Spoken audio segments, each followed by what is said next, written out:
Honorable Governor Hochul, it is a profound honor to stand here before you today representing not only the Jewish people of this great state, but indeed the Jewish people of this entire great nation.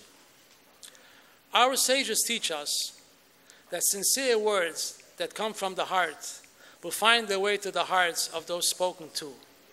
With that in mind, I want to express my heartfelt and deep gratitude for your unwavering commitment to fighting anti-Semitism and promoting inclusivity in our great state. In the face of adversity, you have been a beacon of hope and a champion of religious freedom. Your dedication to ensuring that all communities, including ours, can thrive and prosper in an atmosphere of respect and tolerance is truly commendable. We are very fortunate and blessed to have you, Governor Hochul, as our governor. Your leadership has been a source of inspiration, reminding us that our shared goals are attainable when we stand together. Today, we gather not only to honor your remarkable efforts, but also to speak and seek blessings for the new year ahead. We are currently in the midst of our high holidays, this being a most auspicious time for introspection and growth. Our esteemed Grand Rabbi of New Square has conveyed a heartfelt blessing for this special occasion. May the new year begin with blessings. May the Almighty bless you to be able to continue doing good deeds with peace of mind. And you should be able to continue helping the entire state, including our community, with success and heavenly assistance in all your endeavors. As we embark on this new year, let us remember that unity, understanding, and compassion will always guide us toward a brighter and more inclusive tomorrow. Lashana Tova Tikasevu, may you all be inscribed for a good year. Thank you.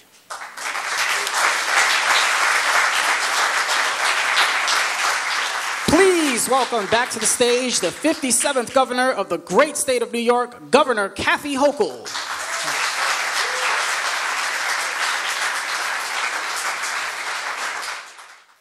Rosh Hashanah is a joyous celebration. It's the new year. It's the high holy holidays, and it calls upon us to look inwards, to be honest with ourselves about a year gone by, but also to examine our own lives with humility and grace, and to reckon with the work that remains ahead of us into the new year. This necessary reflection allows us to renew ourselves individually, but as governor, I take this opportunity to renew ourselves as a state, to reaffirm our priorities as a people, our values, and that is why we're here today. Yes, to wish you a wonderful new year and your families, but also to give me an opportunity to recommit my support for New York's incredibly vibrant Jewish community. So,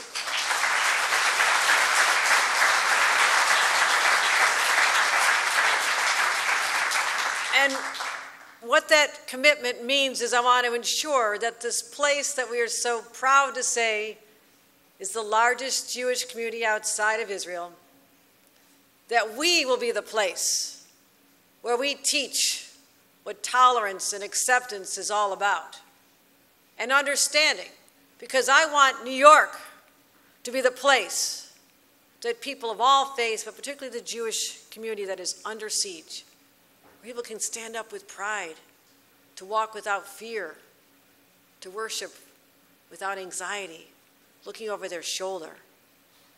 Because there are good people here.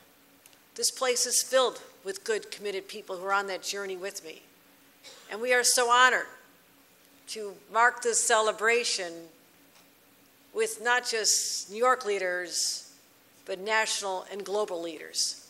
So to have with us Ambassador Deborah Lindstedt, the Special Envoy to Combat Anti-Semitism for the State Department. Please stand up. Deborah.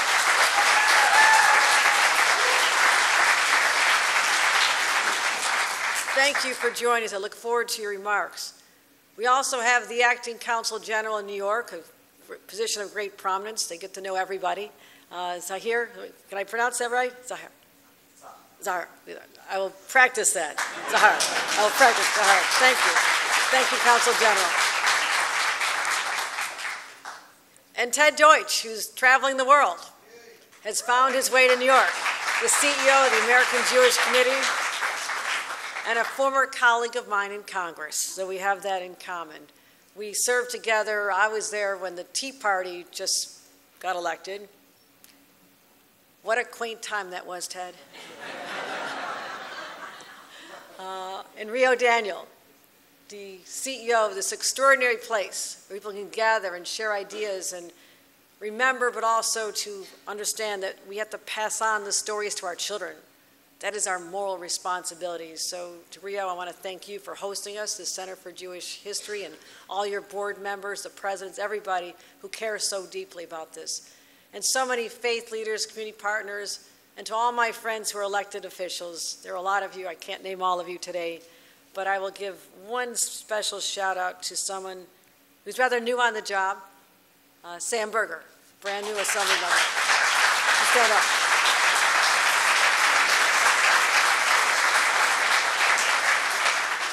Congratulations.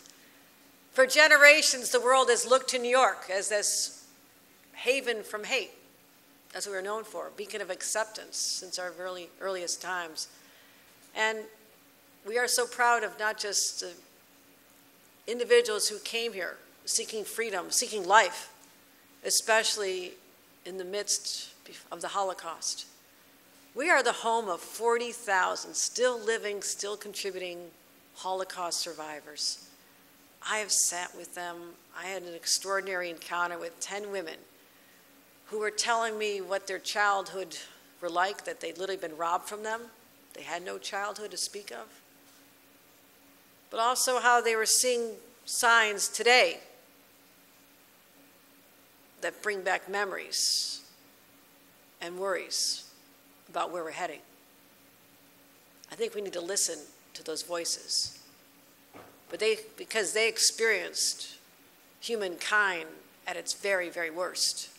And when they say to us that in our own country, the United States of America, that place that people flock to for freedom, that they're seeing the same signs during the rise of Nazi Germany, we are paying attention. We are paying attention because you cannot ignore the seeds of hate and anti-Semitism that are planted and for some reason have been unleashed, more so in the last few years than any time in decades. So the statistics are not good. The number of anti-Semitic incidences in this great city have more than doubled in the last 2 years. That's one anti-Semitic attack, physical, verbal, every 33 hours here in New York. That's not across the world, that's not across the nation. And when I hear of the bomb threats, people afraid to go into a synagogue because of one of those swatting events, and a report that 41% of American Jews feel less secure today than they did even 1 year ago. And the attacks on the teaching of Holocaust education in our schools, school boards, on up to crazy governors who just don't care. They don't understand that their words have power. Their words can inspire people to do very good, but also to do really bad. And that's what I fear is happening. So this is our opportunity for renewal, to shape the world in a way we want to leave it for our children. And as Rabbi Abraham Heschel said, the opposite of good is not evil. The opposite of good is indifference. And in a free society, some may be guilty, but all are responsible. Let's reflect on that. a lot of rabbis here. They will help you reflect better than I ever will. Make sure you're in synagogue so you can hear them. That's pretty profound. Not doing something means you're complicit. All of us are complicit if we're not standing up, especially those who have been entrusted with the power of government by the people of this state. And I will stand here as your governor and tell you with every fiber in my body, we will never show indifference to the evil of anti-Semitism, not now, not ever, not here in the state of New York.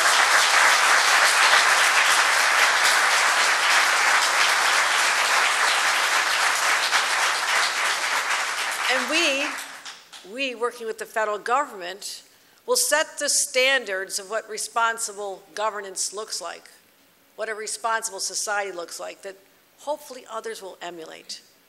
We are global leaders. We're national leaders. People do look to New York. So this afternoon, I wanted you to be here to not just enjoy New York apples and honey, always from New York, but I also want you to witness when I announce New York's latest investments in our fight against anti-Semitism, a blueprint for other states to follow, and truly a continuation of our already committed efforts to confront the evil in our midst. So we're creating the first state anti-hate and education center. This will be a place we can gather stakeholders from government and academia, and we'll have its first convening to really talk about not just hate in an abstract way, but the impact of anti-Semitism in our educational institutions, calling out what is going on. I'm also calling on our Division of Human Rights and our Commissioner of Human Rights, Maria Imperial, is here. Maria, please stand up.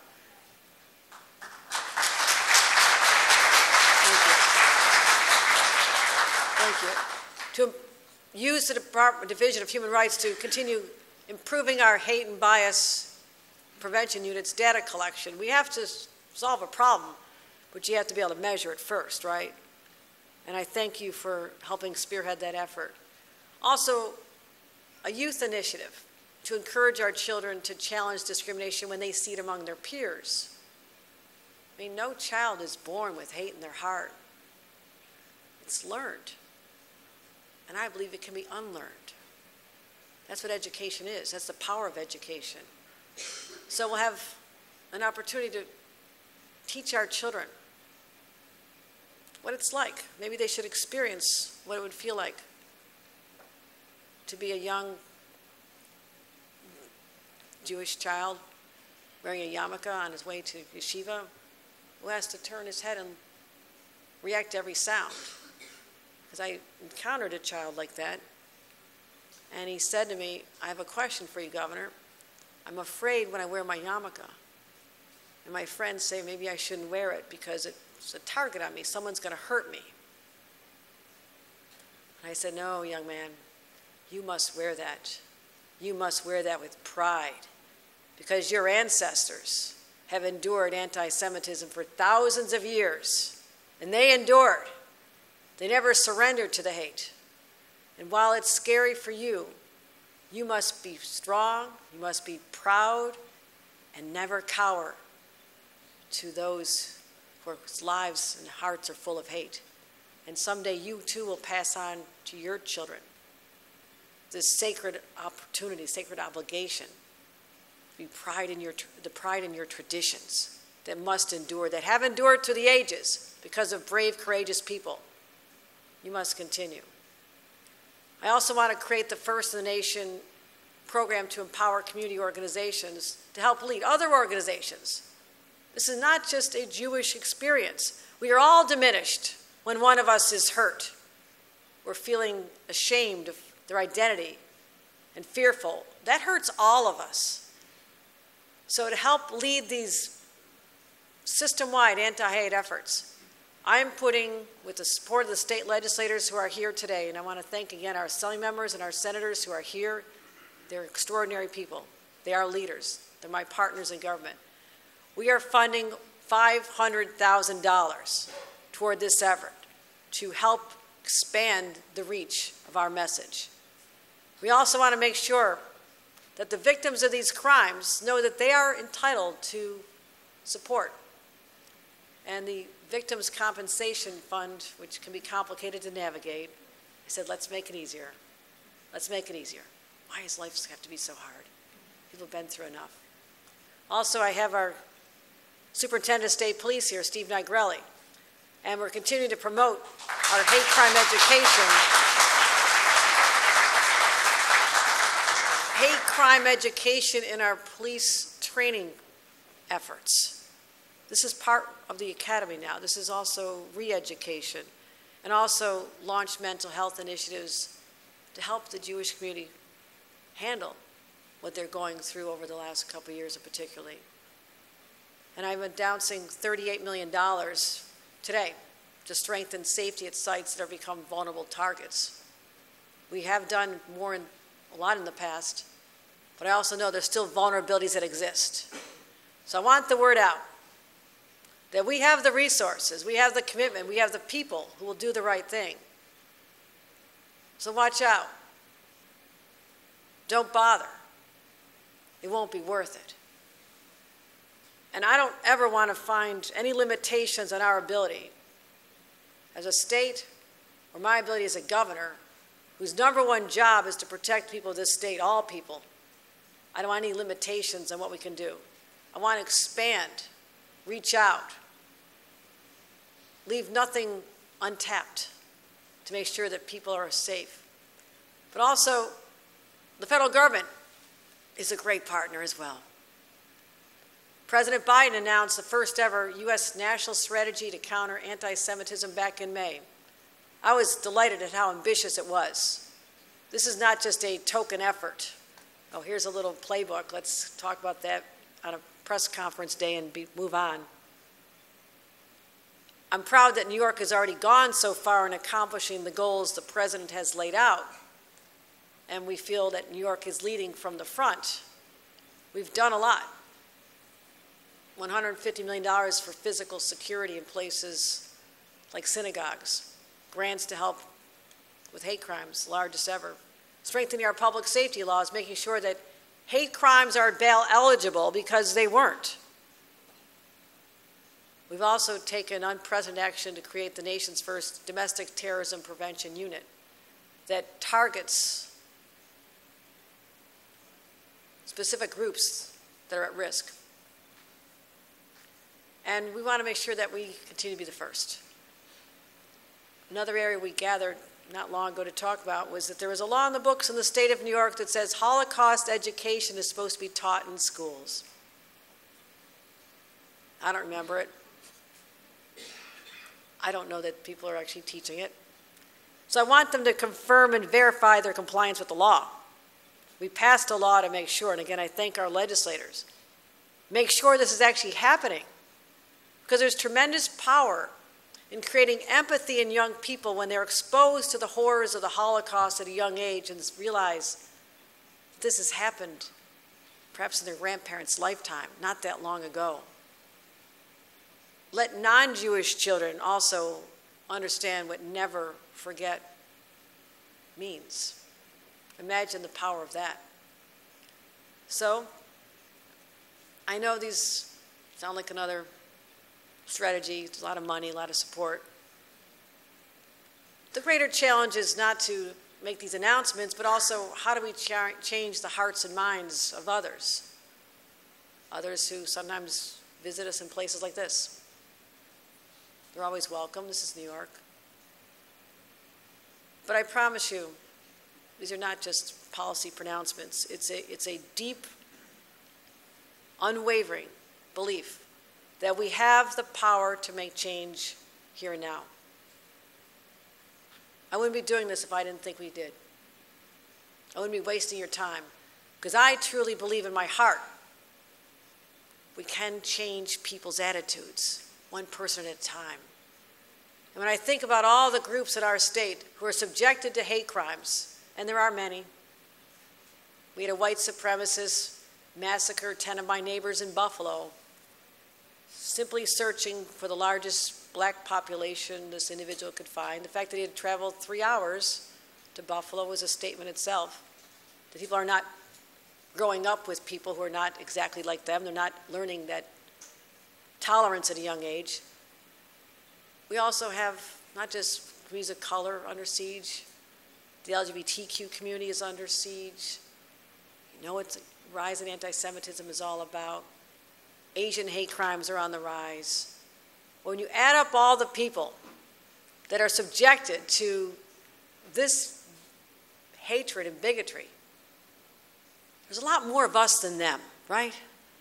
We stand together as the groups that somehow people just are threatened by. That's all I can figure it is. They're threatened by this.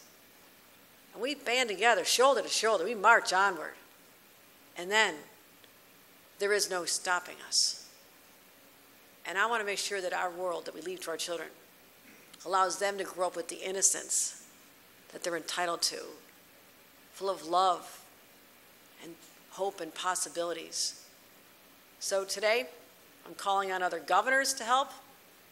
I'm calling on states, calling on other countries. Follow our lead, follow a statewide strategy. And I believe that we will make that difference. Because if not us, then who will? That's our reflection today. Thank you. Thank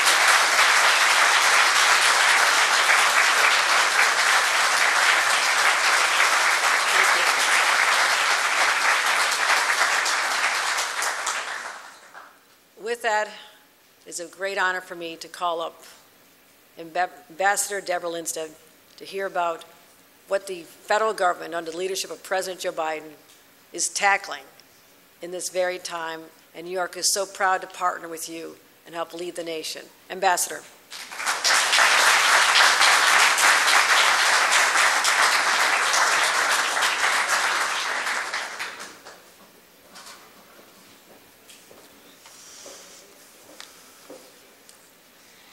It's good to be back in New York. I grew up in Far Rockaway and on the Upper West Side of Manhattan in a building, for those of you who are fans of Only Murders in the Building, the Belnord. I know there's some Belnord people here. It had its own Ramaz Manhattan Day School bus stop in front of the building. So, as a graduate of the City College of New York, part of the CUNY system, it's good to be home. Thank you. And thank you, Governor, for all you are doing. You talked about words and how words count. Many of us, I would imagine most of us, 10 days hence, or a little less than that, will, a week from today? No, today's Tuesday. I don't know where I am. I just came in from Geneva. Next Monday, we'll be in synagogue and we'll be tapping our chests. We won't be beating it, some maybe, but we'll be confessing sins. And if you look at the list of the sins we are confessing, it's not murder and it's not grand theft larceny. Most have to do with words. Words that we have said, words that should have been left unspoken, unkind things. Words count. As a historian and as someone who very much appreciates the Center for Jewish History, I've studied the Holocaust for many years, and I know that no genocide began with someone announcing, let's go take guns, machetes, gas chambers, whatever it might be, and kill people. It all begins with words. Words count. So your words spoke to us and spoke to me very, very powerfully. I'm proud to be here. I am incredibly grateful to have the chance to get up every day 24/6 and sometimes 24/7 to fight on behalf of not just the Jewish people and not just American Jews and fight anti-Semitism worldwide, but it is hate. Hate cannot be fought in silos. And we know what begins with the Jews rarely ever ends with the Jews. You mentioned the Top supermarket killing in Buffalo, where this young man drove 3 hours from Pennsylvania to find the zip code with the greatest number of black people so he could kill blacks. People, on, I think it was a May afternoon, shopping for a weekend, shopping for treats, snacks for movie night, whatever it might be. If you read his manifesto, his so-called manifesto, it's riddled with anti-Semitism. And I'm not saying too often we think, oh, if they're talking about anti-Semitism, they're not talking about racism. If they're talking about racism, they're not talking about anti-Semitism. What we've got to understand, and what I believe that our government does understand, is that they are the interconnectedness of hatred. That what begins with one group never ends with that group. The national strategy, of which I'm very proud to have played a small part in making happen, is something that addresses that. It is over 24 different national agencies. Yes, the usual suspects, Department of Education, Department of Justice, counterterrorism, but FEMA, so that when God forbid you shouldn't have another Hurricane Sandy, but if you have something like that when the trucks come with food, there's kosher food, especially if it's a neighborhood with a heavy population of Jews who observe kashrut. Department of Agriculture, making sure that the foods allowed under the different welfare programs include kosher food. The Smithsonian, it just goes across the board, and people are acting and people are doing. I know I see Eric Goldstein here from the UJA Federation. I know you are working with the Department of Homeland Security and others. We're trying to do something because we understand that this hatred is something that it's a threat to Jews, of course. If anti-Semitism only threatened Jews, it would be worth and important for governments to fight it. If a group in your population is vulnerable, that's the job of government, to protect people. But anti-Semitism is more than just that, and as I say, that alone would be enough. It is a threat to democracy. It is a threat to democracy because the person who who is an anti-Semite believes Jews control the media, the banks, the government, they control everything. That person has given up hope in democracy. They believe it's all fixed. As I had a chance a few weeks ago to address a group at the CIA, I can't tell you about too much more than, I did tell them that my office, when I was talking about anti-Semitism, I said, if you encounter it and you're confused, is this anti-Semitism? What is it? Please reach out to my office. We want to be an asset to you. And the room got very quiet. And then I said, no, not that kind of asset, But we are committed to fighting this, to fighting the normalization of anti-Semitism, to working with other countries. My office, of course, as part of the State Department, works overseas to ensure physical security for their institutions. Jewish kids in this country know that when they walk into synagogue, there's going to be a guard there. Maybe a volunteer guard, maybe someone hired, maybe both. I was just talking to someone recently who took her children to a church service because it was a memorial of someone they knew very well. And the kids were, but how come there's no one checking who's coming in? The expectations of our young people have been that a Jewish institution, you have to go through a detector. You have to have your bag checked. That's become the new norm. And online, the new norm is that it's okay to say terrible things about Jews. That sometimes it comes in the guise of anti-Israel, and sometimes now it's not even in the guise of that, it's just pure hatred of Jews. We are encouraging countries around the world to appoint special envoys for this very issue, and they are responding very, very vigorously. With this plan, we give life to the teaching from Pirkei Avot, Lo alecha hamlacha ligmor, v'lo ata ben chorin vatel mimena. You're not obligated to finish the task. I will not solve the problem of anti-Semitism. My dedicated team in Washington and other places working remotely, we will not solve the plan. But we will not turn away from trying to do something about it, as you are doing here in New York. But at the same time, and some of you may have seen an essay I had in the New York Times on Erev Rosh Hashanah, At the same time, I want to say to a group of people sitting here who are so committed to Jewish life that we also have to fight the inclination to be because of anti-Semitism Jews. I told the story of a student of mine who I encountered on the campus of Emory before I went to Washington, wearing a kippah, something he had not done before. I was going to say, what's with the headgear or whatever, but I didn't know if I was allowed to do that. But before I even had a chance to ask, he said to me, you see, I'm wearing a kippah. And I said, yes, I noticed. And he said, anti-Semitism is on the rise. I want to show the haters that they can't defeat us, that I'm proud to be a Jew. And on one hand, I appreciated his moxie, or what some of us might call chutzpah. But on the other hand, my heart broke a little, because he was being pushed closer to his tradition, not pulled closer. He was being because he went from there to learning a lot, etc. But it was like being a because of hatred, more a Jew. And the same goes, by the way, for all other groups that are under oppression.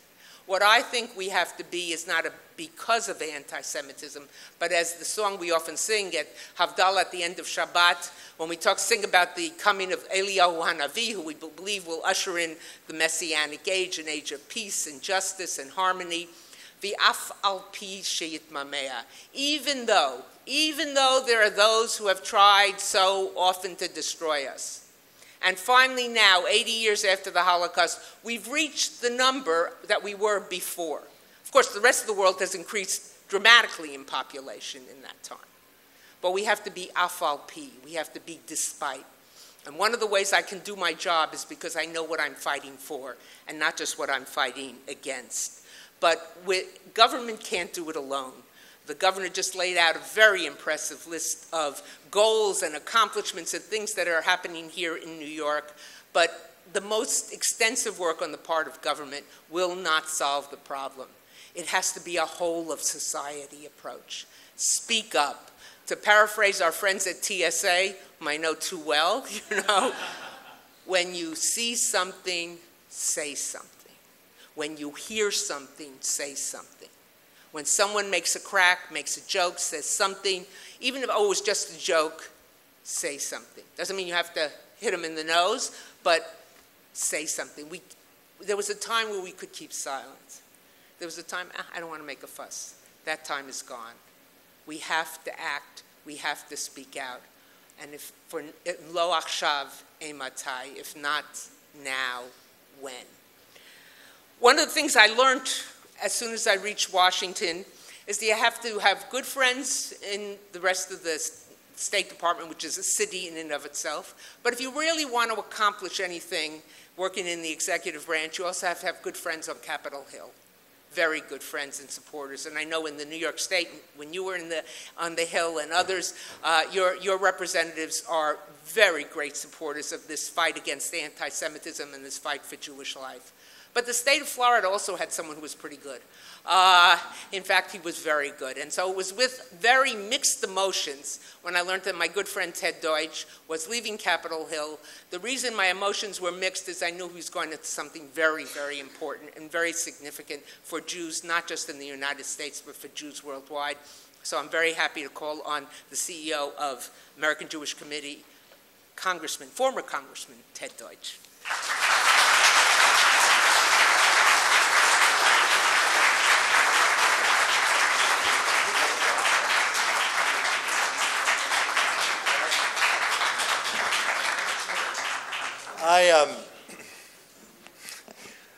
Let me just be honest at the start. As a member of Congress, they never would have put me on a stage with such esteemed leaders as the governor of New York and our special envoy, Deborah Lipstadt.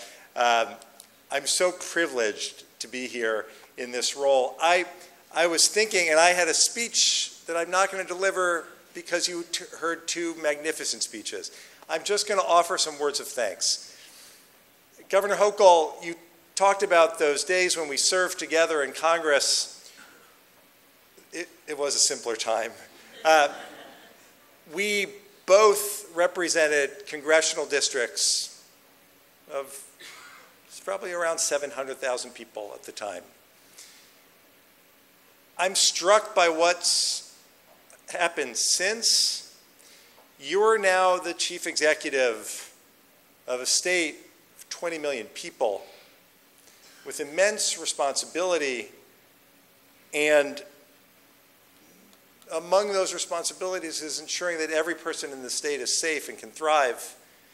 And we're so incredibly proud of what you've done here today. Your comments about the vibrant community here, the opportunities that you have to really put down a marker for other states, your observation as Ambassador Lipstadt confirmed that this is not just a Jewish experience, that everyone has a role to play. All of the things that you laid out, so significant in this battle against anti-Semitism. So for all of that, I want to say thank you. I want to express that gratitude, yes, in my current role as CEO of American Jewish Committee, but after I left Congress to come here to AJC, I left my constituents, my congressional district of about 700,000. And here's the point I keep thinking about. I'm now the chief executive of an organization that advocates for the entirety of the Jewish community around the world. You have 20 million people in New York. There are 16 million Jews in a world of 8.5 billion people. I would never quote the Talmud as proficiently as Ambassador Lipstadt, but I would say in front of this group that the responsibility that we have, that you're taking so seriously, that Ambassador Lipstadt has devoted her life to, that responsibility starts very much with us. Kol Yisrael Arvim Zeh Bazeh. We are all responsible one for another. It's true within the Jewish community. It's what we say about our own community. It's remarkable to see the governor of the state of New York recognize that responsibility the way you have. So I want to thank you very much, Governor.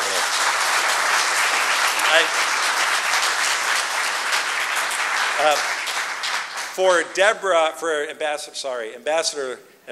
Lipstadt, your life's work in the Holocaust education and fighting anti-Semitism, and now this opportunity that you seize that we all benefit from, to bring your expertise to the travels around the world, the chances that we've had to travel together to speak about anti-Semitism, to know that you're the voice of not just this administration and this government, but really we all feel so comfortable knowing that you are our voice on the world stage and tackling the scourge of anti-Semitism everywhere around the world. It brings us comfort, it brings us pride, and it gives us strength. Thank you for your incredible leadership. And I will just finish, I'll finish with this. Governor, when you appeared at AJC's Global Forum just a little more than a year ago when we brought our Global Forum to New York City, and you took the stage and you announced very powerfully that the state of New York intended to use the IHRA definition of anti-Semitism to help identify what anti-Semitism is.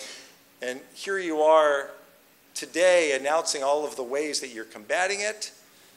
We were proud when you took to the stage then, but when you and I spoke during the summer and you said, I want New York to be the lead.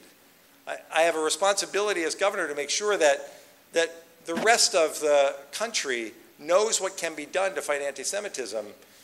Well, for that, I think about the work that I do. And yes, the people of New York will benefit from this.